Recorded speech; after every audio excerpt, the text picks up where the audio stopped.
welcome to Audacity. Audacity is a podcast, but not just any podcast. It's different. Audacity is a space where creators who refuse to play small. This isn't for ones waiting for permission.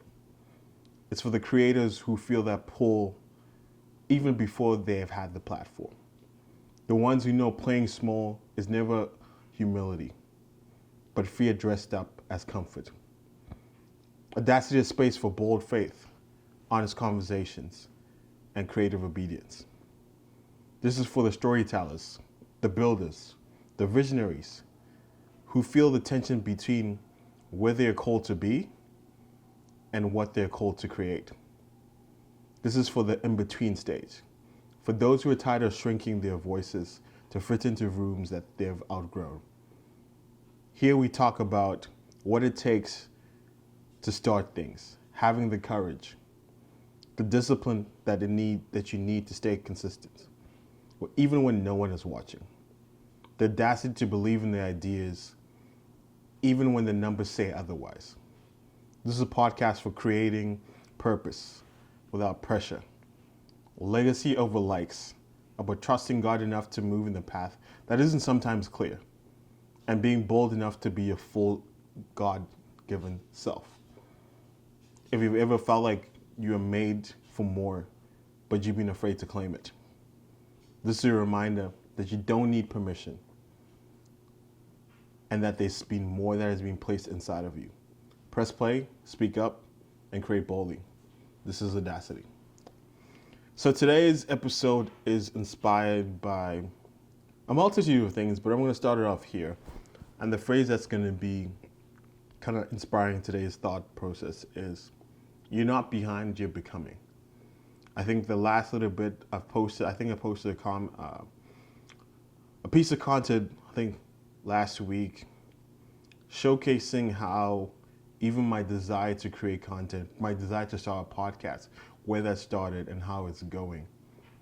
And as I was going through that process, I remembered where I started and where I am. And I realized I'm in this weird in-between stage of, I'm not behind, because sometimes it feels like you're behind because you haven't reached where you need to get to yet, but I'm becoming the person or the version of myself that can actually execute that bigger goal. And that's what it is. I think I mentioned it in a video I made as well too. It's about you having the discipline, even in the moments where you don't feel like it or it doesn't make sense, to go through that process of becoming. And that's the thing, you might be watching this today and you have this big goal, there's this big vision that has been put inside of you, and you just don't know how to get there. I think the biggest thing is to just start where you are and taking a step, because each step is getting you closer and closer to that bigger goal. But I think what happens with most people is they get stuck in their head and they overthink things. They wait for things to be perfect. They wait for the perfect conditions. They wait for everything to be there. They wait for enough money, enough support. But what happens if you start today? And that's what this podcast is about. I don't have all the answers figured out. I'm just doing this. There's been this deep desire to communicate with people. And it's been a journey within itself. I remember the first couple of videos not really knowing what I was doing. And that's what reminded me of that video. That's why I made it. It's POV of this is where you started and this is how it's going. I was looking back through some old footage, even seeing how I first started that podcast. And honestly didn't even know what I was doing. Barely knew how to edit the audio, the visuals, had no lighting, but we figured it out. And that process really allowed me to realize the benefits of you actually taking those leaps of faith and making the steps. As I went through that process, I realized it actually became easier. And with everything that I've done, with most things that I've done, especially with my creative journey, I didn't have all the things figured out. I never wanted this. This was something I never envisioned. But as I've been on this journey, I realized You have more inside of you, and there are these deep yearnings and desires that you have. And for me, as a person of faith and as a Christian, I realize God has put me on this path, and He's weaved things along the journey in an interesting way. I remember the first time how I even started shooting content. I never wanted to do it, but I took a photography class, and that was the catalyst to so many different things, to the video, to the graphic design, to so many creative endeavors that I've done. And it's been along this journey I've discovered more of myself. And I realized even the deep desire to even have a podcast was to be a communicator. Started from a young age. I remember watching in my teenage years, watching Eric Thomas and speakers like that. And there was something about the way they communicated and what they did. There was something I was always drawn to. It wasn't the motivation, but it was the ability to speak into people's lives and encourage them and to speak a life into their lives. And I wanted to do that. I just didn't know what that actually was. And it's been along this photo and video journey where my creative journey where I've come into this. So going back to my comment, my thought for this episode is you are not behind, you are just becoming. What does that look like? For me, it's been really taking a step back and seeing how far I've come from picking up my first camera to editing my first video, which was absolutely terrible. When I look back at some of those videos now, I'm like, man, these are absolutely terrible. But I remember the spark that I had when I took my first photo. When I look back now, I probably should get that photo framed, to be honest. But I remember the feeling I got from that and the steps it took and that desire that I had when I first started in my journey to learn new things and to put those new skills into play, to practice those new skills every single week. I think somewhere along the journey, I kind of lost that spark. And I've been slowly finding it again through the people I've been connected with and the people that God has put in my life. It's been quite the journey. And I've been realizing there's more inside of me through the situations and the people that who have walked this journey with me. But there have been moments where I felt behind. I've been put in spaces where I'm encouraged by the people and seeing their journey. And often sometimes we can get caught in the trap of comparison. Comparing myself, like, why am I not blowing up the same way they are? Or why am I not as far along as they are? To be honest, that's something I've struggled with. I've seen some of my peers and people I really admire who are in my sphere of influence. And I'm like, man, like, when is it going to be my turn? Not realizing that they have been on their journey, and that moment that seemed like it happened overnight, they've taken the steps that they've needed to actually get to that place. And that's actually, instead of me comparing myself to them, has actually encouraged me. Like, what would my life look like? What would my journey look like if I took the steps I needed to take, the unique steps I needed to take for myself? And that's what it is. Sometimes we're overthinking it. There's so many things that we've been called to do. I think if you're a creator, I remember thinking to myself, I'm not creative.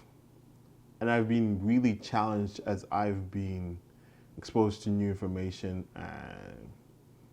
and just reading. Currently, right now, I'm reading The Creative Act, The Way of Being by Rick Rubin. And one of the things he says in the first chapters that made me pause in the first chapter is talking about that we're all creatives and how we have the ability to create. It's within us, but we often don't think that we're creators. He says everyone is a creator. Creativity doesn't exclusively relate to making art. We all engage in this act on a daily basis. To create is to bring something into existence that wasn't there before.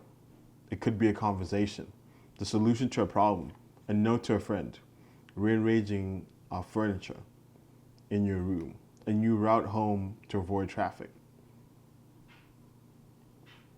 What you make doesn't have to be witnessed, recorded, or sold, or encased in a glass for it to be a work of art. Through ordinary state of being, you already are creators in the most profound way, creating our experiences of reality and composing them into the world that we perceive. And just that right there shows that we're all creators. From the way you dressed, your haircuts, the way you communicate, we're all creatives. And I think it's been that has really made me kind of come back to it's like that I am a creator and embracing that identity and realizing that I'm not behind. I'm just finding my own path to creating things. And I really embrace that. I think if you know me as a person, that's kind of where that name came from, outlandish. It's in the way I dress, the way I communicate, even the way I shoot my visuals. There's something that's different, that's innately me. Recently, I even got a mohawk, and I've had it before.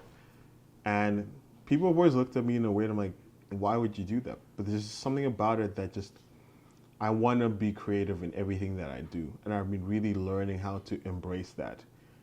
And this is another avenue of me being able to do that. But what is the purpose of you being creative? For me, it is to show others that it can be done. And for them to really go after and become the person that they were called to be. And that looks different for everyone. Not everyone has to be a creative, but it could be in the way it could be you are a barista in the way you make coffee, or in the way you communicate to other people and the feelings that they feel when they talk to you. It could be in the way you decorate your house. Maybe you are an interior designer. Or it could be in the way you encourage people and how they feel after having had an interaction with you. So what does that look like? Just take the steps. I think something that has been very interesting for me is like trying to figure out the best way to do it instead of just doing something. Even this podcast episode, I hadn't shot one in a while, but I was like, you know what? I'm just going to shoot and film. I'm going to have a guest on the podcast, but that's been the thing for me, even as I was coming up with this process. It was more about like just getting the reps in and taking the steps. And it's awkward. It feels weird talking into the camera and having this conversation. But the more I've put myself in these uncomfortable positions, the more confident I've become. Because that's what it takes sometimes, you having the discipline to do the work when no one is watching. And sometimes you feel stupid. Like me talking to the camera in the middle of my house. Doesn't feel like the most fun thing to do. But these are the steps I think I need to take for me to become a better communicator, to be a more creative person. So what does that look like for you? I think something that has really helped me along my journey is to really have a clear target to what I want to do. I think a lot of the times our goals aren't clear enough. And that's where we get overwhelmed. We don't even know where to start. So imagine aiming at a target that isn't clear. The odds of you hitting that target are a lot smaller because you're trying to hit everything. But what does that look like for you? For me, my task with this podcast has been to drop one every single week. And it doesn't have to be perfect. And that has been a little bit challenging because life gets busy. I don't know what to say. But I think as I've gone back to how I'm going to take this, how I actually want to execute this. This is the only way I'm going to figure it out. I have to get the reps in. I have to take the steps. And also wanted to have fun with it. It's been a good way for me to communicate, to learn from other people that I've admired, but also just to have conversations with people. And that's what it is. Going back to the tagline of the show, it's for the people who want to refuse to play small and who don't want to wait for permission. I think so many times we're waiting for permission to become who we've been called to be. Yet deep down inside, there's this yearning, even before the platform. So what happens if I get one like from this video? Am I going to keep going? What does that look like? And sometimes it's the unseen work that really highlights, that helps you become the person you need to become. Even going back to this tagline too, when I look at it, it's for the ones who know playing small was never humility, but fear dressed up as comfort. I'm not gonna lie, I think I've been comfortable. I've had all the gear to do this. But there's been this very strong fear of what happens if I fail. And I've had to switch that mindset. I'm like, what happens if I succeeded? And sometimes our mind is such a powerful tool. Like, we're always thinking of the worst case scenario, not realizing the flip side of that coin is like, what is the best case scenario? What happens if this actually blows up and goes well? But also, even if that doesn't go, like, I think for me, something that also encouraged me is like, who will I become in this process? And that's been something I've been heavily focusing on. Who will I become in this process? The more and more I've put myself in these uncomfortable situations and tried to stay consistent and be disciplined, even in the moments that I haven't, I've seen a lot of growth in myself. I remember there have been moments where 3 years ago when I was in a state of, I think the most consistent I've been with a lot of things, like with my faith, with my fitness, and even with making content.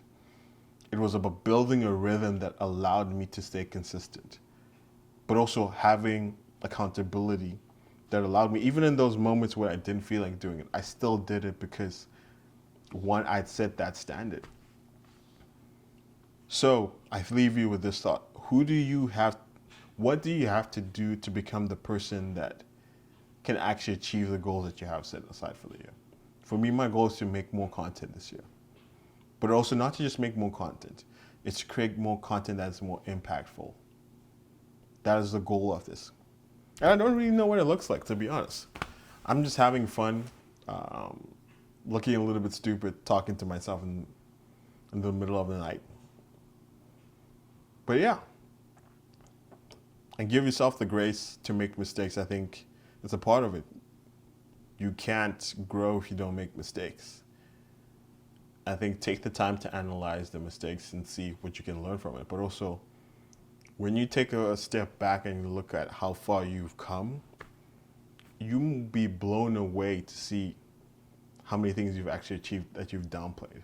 I think for me, that's something that I was reminded when I was having a conversation with some friends, that sometimes we don't actually take the moment to celebrate the things that we've done. We're so quick to achieve things and be like, on to the next one. Maybe you're not like that, but that's something I've struggled with. I'm learning to celebrate often and actually be in the present and be where my feet are at. In this moment, I have to be present and be focusing on me recording this video instead of me focusing on everything else. So I think that's a lesson for you. Be present in the moment and celebrate often. Because when you look at your catalog of the things that you've done, man, you've done a lot of really cool things that some people have never done in their life. But imagine if you just kept taking that tally instead of the things that you failed. When you look at the things that you've achieved, I think you'll be surprised to see how it outweighs the things that you failed. But also, if you look at the things and the places where you failed as lessons, it'll also keep you in the mindset that will allow you to keep going.